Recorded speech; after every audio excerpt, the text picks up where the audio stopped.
E me vem muito, é um discurso que talvez passe batido, mas é porque ele é muito batido na minha cabeça, que é no sentido da neurociência em si ser extremamente reducionista, porque ela trata todos os conceitos, todas as pesquisas com caráter extremamente neurocentralista, focado numa pesquisa biomédica, onde eles consideram todos os outros fatores, ao invés de ser um caráter psicobiosocial, é só um caráter biomédico, um caráter biológico centrado na fisiologia, centrado no caráter anatômico, desconsiderando que aquele indivíduo ele está, inclusive eu lembro que no texto ele falava sobre cultura, sobre sociedade, que nós como indivíduos estamos em uma sociedade, temos fatores exógenos a nós, exógenos ao nosso organismo, que não são fatores biológicos que afetam a nossa fisiologia diretamente, como calor, a temperatura, que são considerados nesse tipo de pesquisa, mas tem caráter de convivência, de onde eu estou, em que contexto social eu estou inserido, quais as tradições que me são até implicadas, as tradições que eu estou inserida até de forma obrigatória, que eu acabo por naturalizando. A gente vê essa multiplicidade que inclusive vão fazer modificações até fisiológicas, mas que são desconsideradas quando a gente trata de uma neurociência reducionista. Então, eu pensei muito nesse sentido. Quando eu comecei a ler, eu lembro que eu só pensava nisso, né? No meu TCC eu escrevi psicobiosocial 10 mil vezes e que eu não vejo esse psicobiosocial, sabe? Eu vejo ênfase biomédica, eu vejo neurocentralidade e que inclusive, pode acabar causando vieses, por não considerar o ambiente, mas que a gente já vê um pouquinho o comportamento adentrando um pouquinho mais, mas mesmo assim acaba indo para a centralidade fisiológica. Acho que é isso. Não sei se me fiz entender, mas é isso. Sim, sim. Eu acho que está bem claro nesse sentido, né? Acho que você fez entender sim. É só é só uma questão que eu acho que pode ser relevante para a gente pensar, né?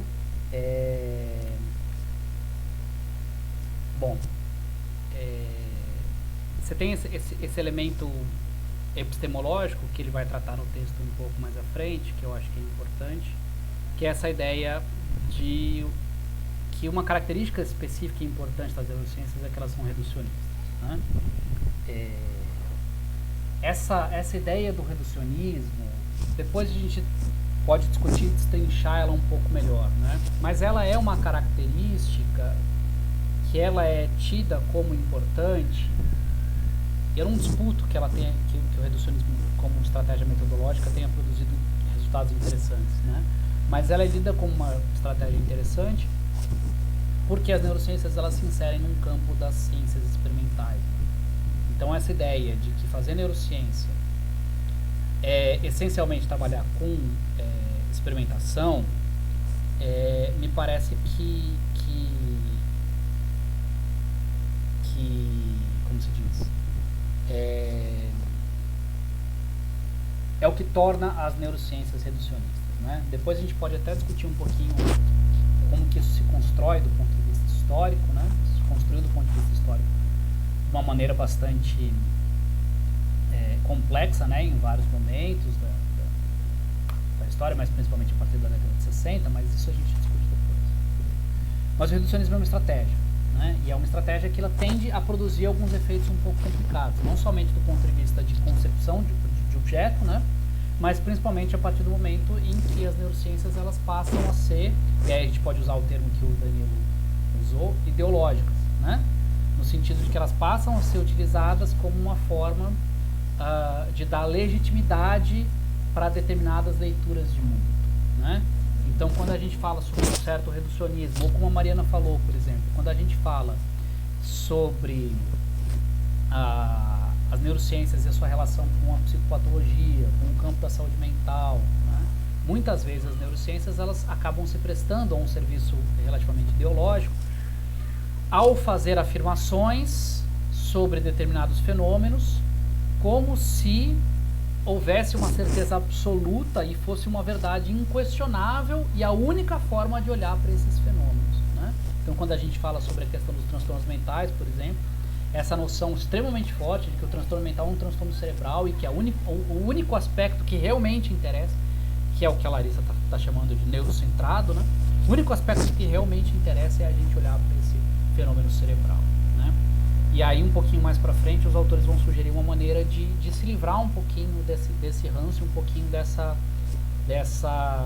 dificuldade, né? Que eu acho que é interessante. Então, um pouquinho lá no começo do texto, eles vão falar, inclusive, sobre os momentos em que as neurociências, que a gente começa a perceber muito fortemente que as neurociências vão tentando ganhar espaços que não são espaços tradicionais e começam a meio que legislar sobre outros campos. Inclusive, no primeiro parágrafo logo ele vai falar, né, da revolução do neuro, que ele vai falar assim, né, as neurociências cognitivas, afetivas e sociais e as disciplinas ifenadas, né, ifenizadas de rápida emergência, as disciplinas neuroculturais, né, que ele vai chamar neuroeducação, neurodireito, neuroteologia, né, que são todos os momentos em que o neuro ele entra como um prefixo para a gente falar sobre coisas que estão fora do campo das neurociências, mas que a gente poderia, em tese, utilizar os conhecimentos das neurociências para discutir esses campos, né? A partir de uma premissa relativamente complicada, que é a ideia de que o meu cérebro ele meio que cria o mundo, que o mundo social, por exemplo, ele nada mais é do que a soma dos mundos individuais, dos cérebros individuais, né? É uma perspectiva assim, parece a Margaret Thatcher falando, não existe sociedade, o que existe são indivíduos, né? Não existe o social, o que existe são cérebros, né? E se só existem cérebros, então estudar o cérebro pode me fazer entender a teologia, pode me fazer entender a estética, né? E aí tem um cara que é muito famoso nesse campo do que às vezes chama-se de neuroestética, que é o Zec. Já assisti uma palestra dele, não lembro, acho que foi em Búzios, em que ele tem esse campo da neuroestética, ele vai assim, usar os conhecimentos da neurociência para falar sobre arte. Legal, né? Dá uma conversa interessante, etc e tal, mas não é exatamente uma conversa, é mais assim, o que a neurociência tem a dizer sobre a arte e meio de uma perspectiva do próprio Zec, assim, sabe? Porque a neurociência, a partir dos conhecimentos da neurociência, de como funciona o sistema visual, a gente consegue definir o que é o belo. Caraca, velho, né? É super interessante essa perspectiva, né? Mas já parou pra pensar que quem tá falando do que é o belo é você, né? Já parou para pensar o quanto a tua perspectiva do que é arte ou não é arte, né? Enfim, daí para dizer que as neurociências conseguem definir o que deve ser arte e o que não deve ser arte e entrar numa pira de arte degenerada aí é um pulo, né? Então, acho que o principal elemento que surge e que aparece no começo desse texto e que vai atravessando as falas de vocês é um pouco esse. As neurociências elas começam a falar sobre coisas que não são mais o cérebro, né? E quando ela fala sobre essas coisas que não são mais o cérebro, isso revela uma forma de funcionamento das próprias neurociências que já existia antes. Não é uma coisa que é inventada só quando a neurociência resolveu que ela ia falar sobre outras coisas, né? Mas que é justamente essa noção assim, de que ela tem pontos cegos ideológicos. Né? Essa noção de que ela, ao se colocar ao papel de um campo profundamente objetivo, de hard sciences, de ciência experimental, faz afirmações sobre o mundo que nem sempre são corroboradas e que muitas vezes só surgem porque existe um ponto de vista e que precisa ser entendido essa questão desse ponto de vista, né? Que pode ser uma questão fundamental, né? Ele vai falar assim, né? Bom, você tem todo esse momento assim, da busca dos biomarcadores como a coisa mais importante. A pesquisa em saúde mental nos Estados Unidos durante muito tempo mesmo. Agora continua, mas talvez um pouco menos. Ela é essencialmente uma pesquisa de busca de biomarcadores, marcadores biológicos relacionados a formas de sofrimento psicológico. E não é que a pesquisa de biomarcadores não é importante, lógico que ela é importante, né? Mas você reduzir o sofrimento psíquico a um biomarcador, quer dizer, a um elemento biológico que pode me dizer, sem sombra de dúvida, uma verdade sobre aquele sofrimento, é complicado, né? E aí não se financiou nada que fosse de psicologia, que fosse das ciências sociais, que fosse, enfim, de qualquer campo mais crítico, e que fosse pensar, por exemplo, será que o fato das cidades estarem organizadas da maneira como estão não é uma coisa que, de repente, privilegia formas de sofrimento como depressão?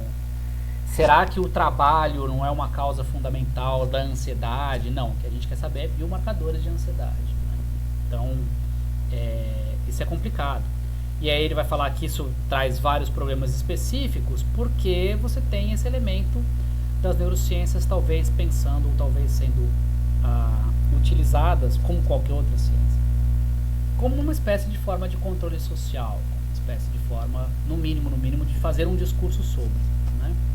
E aí, para exemplificar um pouquinho essa ideia de fazer um discurso sobre, em primeiro lugar. Segundo lugar, para quebrar um pouco um certo receio, né, que os neurocientistas no geral têm, quando a gente começa a virar e falar, pô, mas a tua ciência ela tem um ponto de vista, né? Ou quando o pessoal começa a falar em materialismo histórico dialético, lá vem esses comunistas, etc e tal, normalmente qual que é a primeira reação do pessoal? Fala, mano, você quer o quê? Você quer fazer uma ciência subjetiva, né? Você quer fazer, né? Você não está fazendo ciência. A partir do momento que você faz isso, você não está fazendo ciência. Porque você está falando que tudo é uma construção social, né? E aí o autor, ele vai invocar um filósofo que é o Ian Hacking, com esses dois objetivos. Primeiro como que a gente pode pensar o porquê as formas contemporâneas de fazer neurociência são e podem ser estratégias de controle, segundo o primeiro ponto. E segundo ponto, como que a gente quebra essa resistência em relação à tal da construção social ou do construtivismo social, né?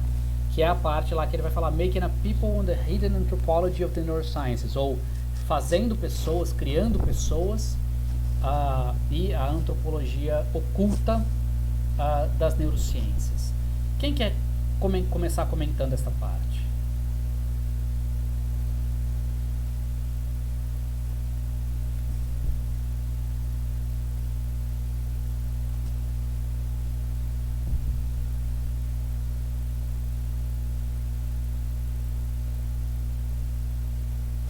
Vocês conseguiram ler esse trecho?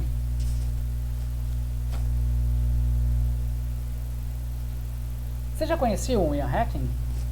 Ou não? Não? Não que eu lembre. Tá. Talvez a gente... Talvez uma estratégia, inclusive, para a gente ir acompanhando um pouco a leitura dos textos é a seguinte: toda vez que o autor mencionar alguém que é das ciências humanas, fazer uma busca breve no Google para a gente tentar entender quem é essa pessoa, de onde que ela vem, o que ela está falando, qual é o campo de teorias e o que essa pessoa fala. Nem que seja para dar uma lida rapidinho na página da Wikipedia, né? Porque eu acho que isso pode ajudar um pouco. A gente não precisa fazer isso para todos os autores que são citados, né? Mas ajuda um pouco a gente entender qual que é a matriz de pensamento que esses caras estão falando. Quem abriu o microfone pode falar. Fui eu, até agora eu tô com acesso negado. Lá do... Pro artigo? Sim. Eita, tá. Vou ver aqui, tá? Eu já tirei e enviei umas 3 vezes esperando tu olhar aí. Tá, peraí. Caio também? Acabei de abrir o acesso aqui pra Débora. Caio, você mandou hoje e eu respondi lá. Tá bom, vamos ver. Bom, manda de novo, vai que... Mas de qualquer forma, aqui, Caio mandou de novo, configuração de compartilhamento, sim, vou pegar lá. Bom, então tá, só pra gente pensar um pouquinho em algumas questões. O Ian Hacking é um cara que ele é bastante conhecido num campo, numa área assim, né, da filosofia, que é meio que a teoria dos tipos, a teoria das classificações, né? E como as classificações elas são muito importantes para várias áreas das ciências, mas também para a psicopatologia, por exemplo, ele é um autor que ele é bastante lido nesse campo. Assim, né? Mas não só, né? Então, acho que a primeira vez que eu entrei em contato com os textos do Ian Hacking foi quando eu estava estudando algumas coisas mais relacionadas ao que na graduação o pessoal chama de processos psicológicos básicos, né? Tentar entender assim, tipo, quais são as categorias psicológicas. Então, como que a gente pode classificar os processos psicológicos? A gente tem memória, a gente tem emoções, mas qual que é a diferença entre uma coisa e outra? Como que eu reconheço uma coisa e falo, isso aqui é uma memória, isso aqui é uma emoção, essas coisas são completamente separadas, né? E o Hacking é um cara que vai falar um pouco sobre isso, principalmente a partir de uma teoria dos tipos, né? Que no texto está como kinds. E aí, na literatura, principalmente da filosofia analítica, assim, você tem a ideia de tipos naturais, né? O que são tipos naturais? São tipos que eles não são imprimidos sobre o mundo a partir da vontade do cientista, né? Então, por exemplo, um exemplo clássico assim na literatura aqui dentro do que é um tipo natural. Uma espécie é um tipo natural, né? Por que uma espécie de animal é um tipo natural? Porque a definição de espécie, ela pode ter pequenas variações, né? Mas ela é uma definição que ela independe do observador, ela independe do cientista, ela independe do biólogo que está definindo, né? Então, espécies são coisas que existem no mundo mesmo como tipos separados, né? Então, um cachorro é um tipo que existe no mundo. Um gato é um tipo que existe no mundo. Não é que eu olho e falo, eu acho que esses caras aqui são diferentes, né? São diferenças reais que existem no mundo. E que aí você teria vários outros tipos, né? E o Hacking vai falar, olha, a gente tem vários tipos, e os tipos naturais, na verdade, são os menos interessantes, na real, assim, né? Talvez seja mais interessante a gente pensar alguns outros tipos específicos. E ele vai falar desse tipo interativo, né? Então, lá no comecinho desse trecho, ele fala assim, de acordo com Ian Hacking, a ciência, a medicina, a educação e outras áreas das práticas e políticas sociais têm, em algum grau, a capacidade de criar tipos de pessoas. Não por magia, mas ao estabelecer classificações que interagem com as pessoas classificadas e com as suas cercanias respectivas, né? Ele vai chamar isso de tipos interativos, que são classificações, assim, está escrito no texto, né? Tipos interativos são classificações que são apropriadas pela autocompreensão daqueles que estão sujeitos a essas classificações. E aí ele vai trazer como exemplo, mais para frente, muitas das coisas relacionadas aos transtornos mentais, e o exemplo, assim, talvez seja um dos mais tradicionais, assim, na área, é a questão do TDAH, né? Então, o que o Hacking vai falar? Olha, existem vários tipos, ou seja, várias formas de classificar as coisas no mundo. Algumas dessas formas de classificar as coisas no mundo dizem respeito a eventos reais no mundo, e coisas e diferenças reais no mundo, né? Isso é isso, isso é aquilo. E existem formas que, quando eu faço a classificação, eu mudo aquilo que é classificado. Então, quando eu penso assim, nos transtornos mentais, se eu viro e falo, existe um tipo chamado transtorno de déficit de atenção e hiperatividade. Então, eu coloquei um rótulo específico, né? Como que eu identifico esse tipo? Eu identifico esse tipo por conta disso, disso e disso. Então, tem que ter uma dimensão de hiperatividade, tem que ter uma dimensão de desatenção, impulsividade, né? Então, isso é o que eu chamo de transtorno de déficit de atenção e hiperatividade. Tá. Aí eu viro assim e falo, olha, o Danilo tem TDAH. Danilo, agora você tem esse rótulo, você foi classificado nesse tipo interativo TDAH. Quando você passa a ser classificado nesse tipo, o seu comportamento muda. Inclusive de maneira a aderir ao tipo. você passa a agir mais como se você fosse uma pessoa com TDAH. E aí o Hacking vai dar vários mecanismos, né, pelos quais isso pode acontecer, né? Numa nota de rodapé lá, ele vai falar sobre o TDAH, assim, né? Esse nicho ecológico do TDAH é a nota de rodapé número 11, está na página 401. Muito provavelmente pertence à atenção sistemática aumentada que é dada ao comportamento e ao desenvolvimento das crianças virtualmente do berço para frente. Outro aspecto é um novo ambiente informacional com os quais as crianças de hoje são inevitavelmente confrontadas com televisão, computadores, videogames, celulares, provendo uma entrada informacional constante, ainda que altamente descontínua, né? Não podemos esquecer ainda da mudança nas práticas e nas expectativas em relação a professores, pais, cuidadores, que deixam cada vez menos espaço para o que uma vez foi considerado um comportamento infantil normal, né? Débora, pode falar.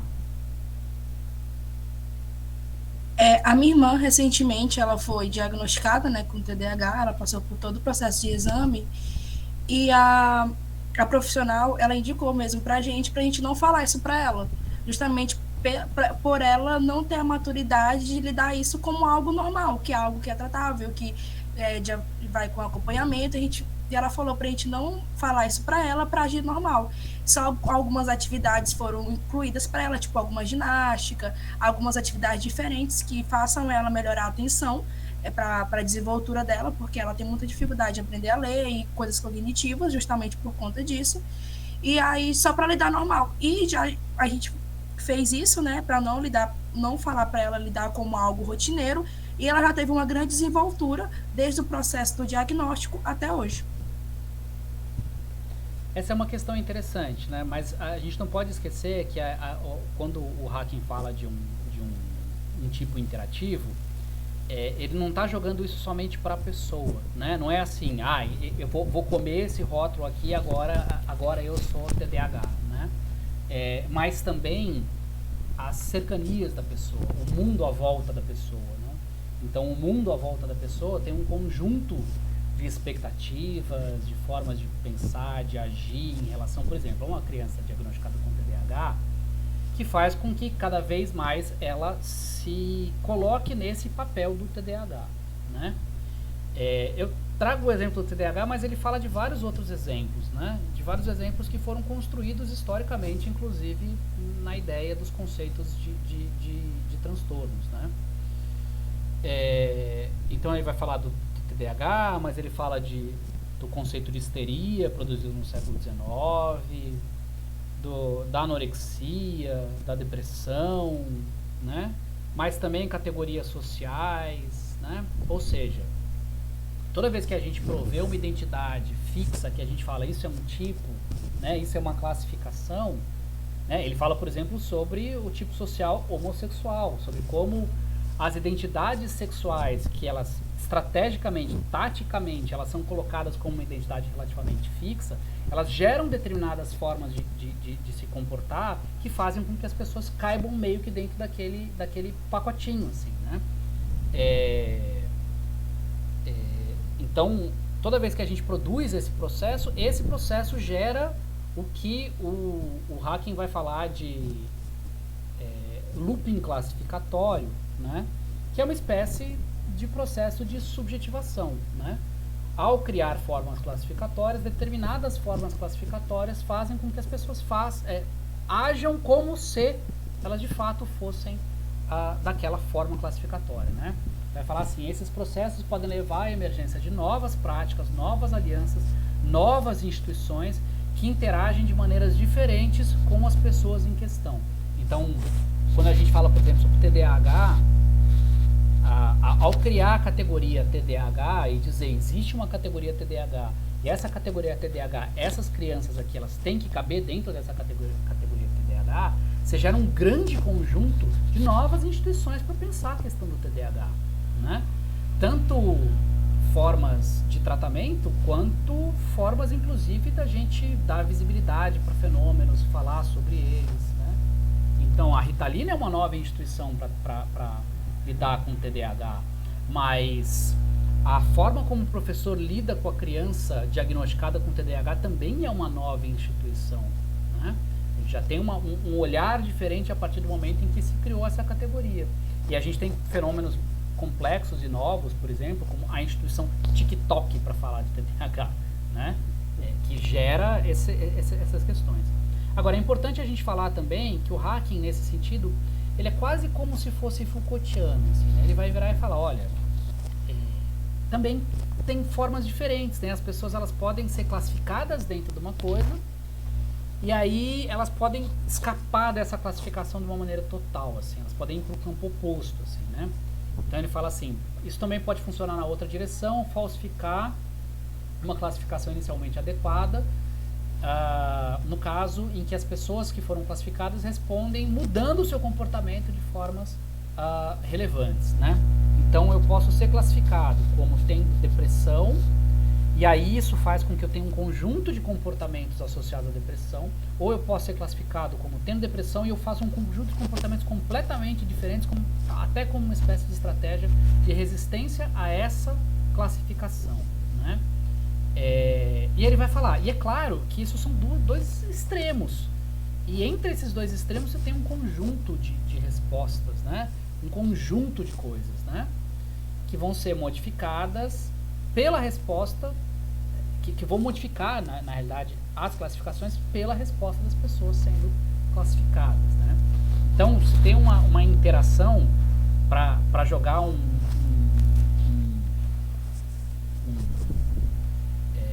chama? Um apito de cachorro para Larissa, uma interação dialética entre esses processos, né? Em que a classificação subjetiva a pessoa, ou seja, cria pessoas, né? Mas a forma como as pessoas agem também modifica a classificação, por isso que ela é interativa, né? Por isso que é um tipo interativo, né? Então, essas classificações, elas são situadas, né? Que eu acho que pode ser uma questão importante. Pode falar, Laiana. E é engraçado como é que os discursos eles vão se moldando, né? Porque tem uma galera que fala assim, mas vai rotular se você sair diagnosticando todo mundo. Aí o pessoal, para defender, não, mas olha, mãezinha, a gente não vai rotular a criança. Na verdade, a gente vai incluir ela em um grupo, né? E aí, através desse grupo, você vai ter vários benefícios, porque ela vai fazer esse tratamento, tomar essa medicaçãozinha. E tudo isso é uma forma mais sofisticada de você falar assim, não, eu tô rotulando mesmo, né? Boa, eu acho que esse é um ponto que é interessante e fundamental. Apareceu um fantasminha aqui atrás. Acho que esse é um ponto interessante e fundamental para a gente pensar, né? Porque muitas vezes sempre existe uma defesa da classificação, e essa defesa da classificação ela muitas vezes tem a ver assim, mas a classificação é importante inclusive para quebrar esse estigma, né? A gente não está rotulando, a gente está incluindo, né? Mas incluir o quê? Incluir num grupo de pessoas iguais, né? E essa inclusão desse grupo de pessoas iguais permite que a gente gere determinadas identidades, determinadas formas discursivas, e que a gente passa a se identificar, né? Isso é um elemento importante sobre como isso não é uma questão individual, isso é uma questão coletiva, isso é uma questão social, isso tem a ver com a forma como esses rótulos e essas classificações são produzidas, né? Bom, tá, mas e daí? O que isso diz pra gente sobre essa questão de neurociência crítica? Por que invocar a ideia dos tipos interativos do Hacking para falar sobre neurociência crítica, né? Só pra gente ir se encaminhando para um encerramento de hoje, assim, né? Eu acho que tem dois pontos principais aí, né? O primeiro deles é o seguinte: dispersar a ideia de que você tem coisas que são puras construções sociais e coisas que são biologia pura, né? São classificações de coisas que realmente existem no mundo. E aí ele vai usar o termo da ideia de biolooping, né? Em que assim, você tem um looping classificatório em que a própria biologia interage com a classificação de maneira a ter uma alteração da biologia, né? Ele vai falar assim, eu vou ler o parágrafo inteiro porque eu acho que esse parágrafo ele é bem interessante, né? Não deveríamos subestimar o impacto ontológico dessas classificações e as práticas e regulações que as acompanham. Hacking até mesmo considera a possibilidade de que um diagnóstico, como o de depressão, interage diretamente com a biologia relacionada à condição diagnosticada. O seu exemplo é mais ou menos assim, abre aspas. Ao ser diagnosticado, uma pessoa deprimida pode adotar um regime comportamental específico, alterar certas rotinas arriscadas, evitar estresse, etc. E como uma consequência, a condição neurológica que subjaz os seus sintomas depressivos pode mudar. A alça classificatória teria então se transformado... Filha, paciência, já vamos pegar. Teria então se transformado em uma alça biológica, um biolooping, né? Claro, muito disso também parece funcionar em outra direção. O peso semântico e social de um diagnóstico, vocalizado por uma autoridade médica legítima, reforça um padrão comportamental e uma forma de pensar que, por sua vez, estabiliza a condição em questão. Isso pode ser parte do processo que sustenta o transtorno mental, que emerge repentinamente e se torna fashionable, né? Na moda, em um tempo específico, em um lugar específico, como histeria ou personalidade múltipla, né? Dito de outra forma, vamos assumir e tomar pelo seu valor de face a hipótese de que TDAH ou depressão estão relacionados com formas de funcionamento biológico específicas, né? Ao criar uma classificação, essa classificação ela pode alterar o próprio funcionamento biológico, porque a pessoa passa a ter determinados comportamentos, determinadas formas de agir, determinadas maneiras de olhar para si, que estabilizam dentro de uma determinada forma biológica, né? Estabilizam um conjunto específico de sintomas. Se a gente pensa a história do que a gente chama de transtorno depressivo maior, a maneira como a gente fala sobre depressão mudou durante a história, né? Os sintomas aparentemente mudaram. Mas como que os sintomas mudaram se trata de uma coisa que tem uma base biológica?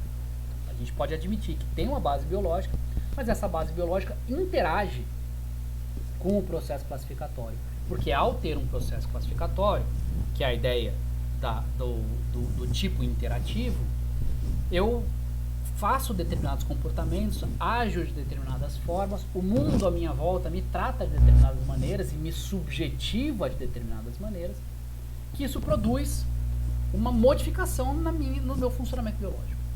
Isso vai produzir uma liberação de neurotransmissor diferente, isso vai produzir uma forma diferente de lidar com o estresse, isso vai produzir expressão de determinados genes, determinadas proteínas, ou inibir, né? Então esse processo todo de plasticidade, que é um processo bastante complexo e que cada vez mais se observa, né?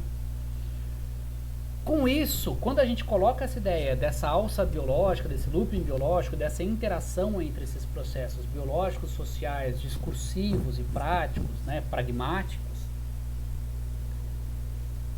a dicotomia entre construtivismo social, a ideia de que a depressão é necessariamente uma construção social, TDAH é uma construção social, versus a ideia de um determinismo biológico, a depressão é uma doença do cérebro, o TDAH é uma alteração do cérebro, ela se quebra, porque a resposta esse é determinismo, quer dizer, não vamos falar em determinismo, mas é biológico ou é social?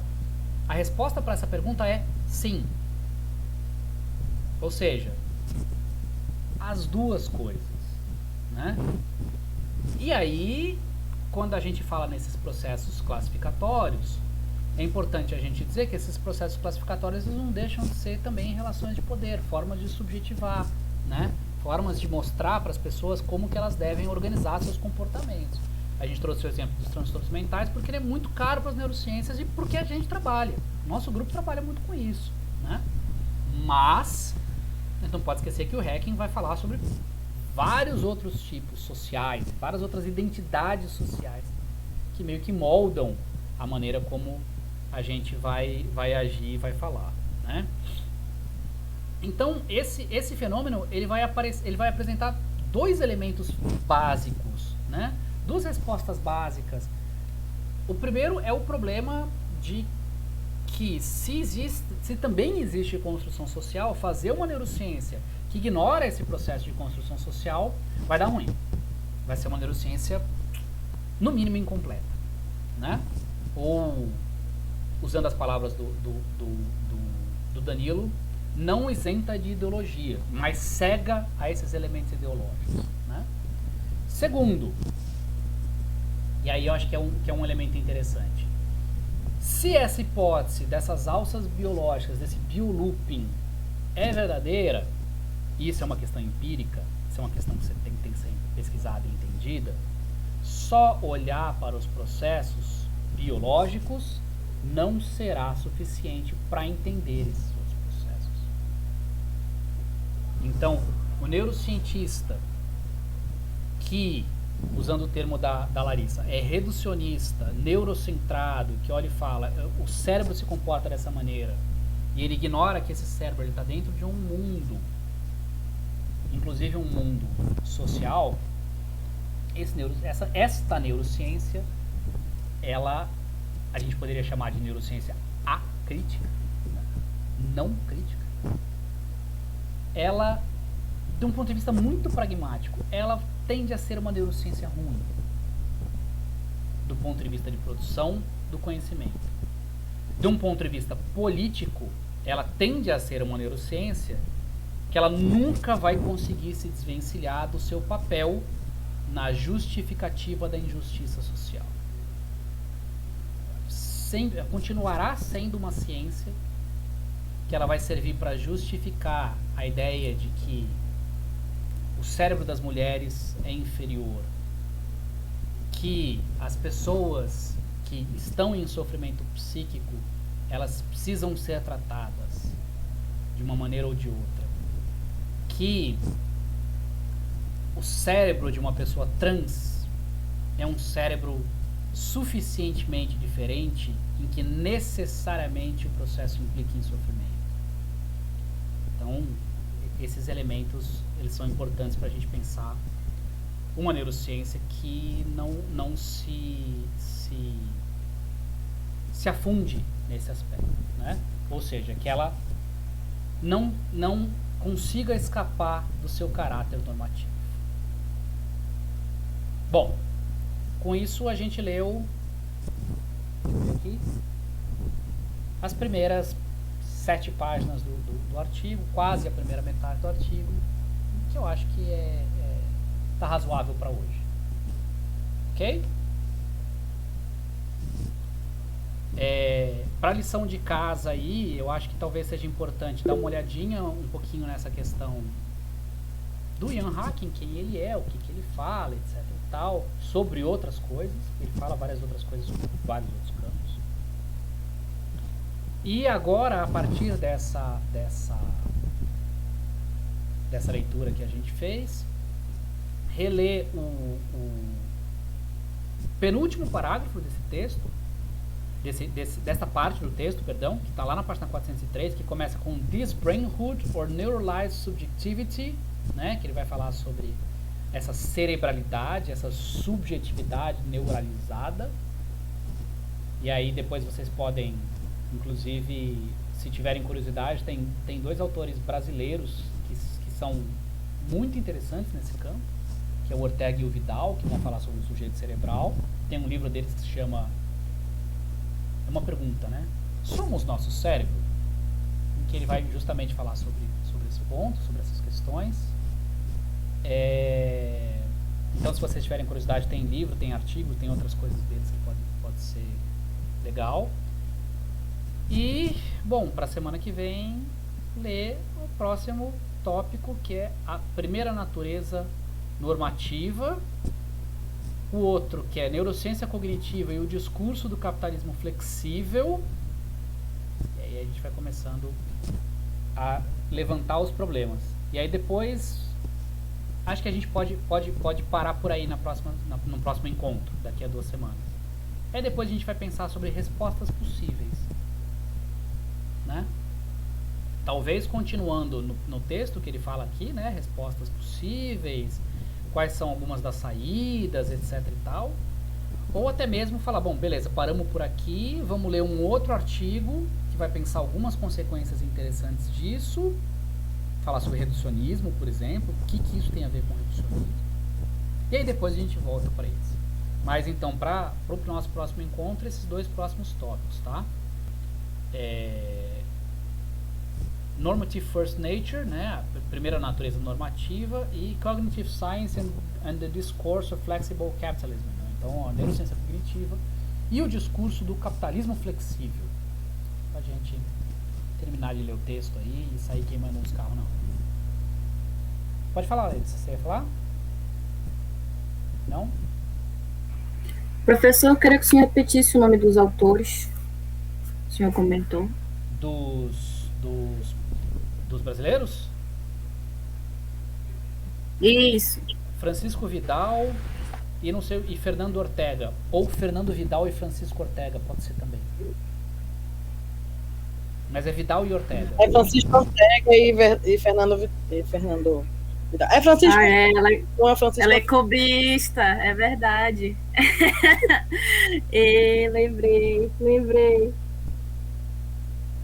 Esses caras são massa. Oi, Helena, pode falar. Sugiro que a gente bata um print para a gente produzir novas subjetividades, né? Para a gente ler aí, se incluir num grupo de neurociência crítica que foi hoje. Vamos bater uma foto?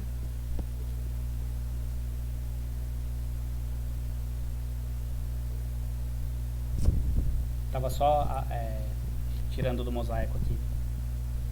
Débora, pode abrir a câmera?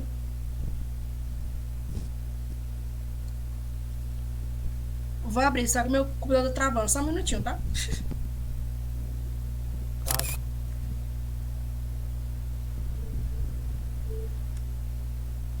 Ih, onde que eu vou falar esse troço agora?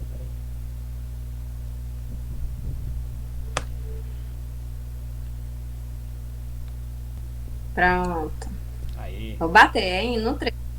1, 2, 3. Foi. Ih, rapaz. Eu travou aqui, mas tá bom. Aí sim. Bom, gente. Então, daqui a 2 semanas a gente se encontra de novo nesse grupo. A gente se encontra em vários outros momentos, enfim, né? Paciência. Se vocês gostaram, deem um... Não, brincadeira. Eu acho que eu consegui gravar a partir do momento... Inclusive, deixa eu até parar.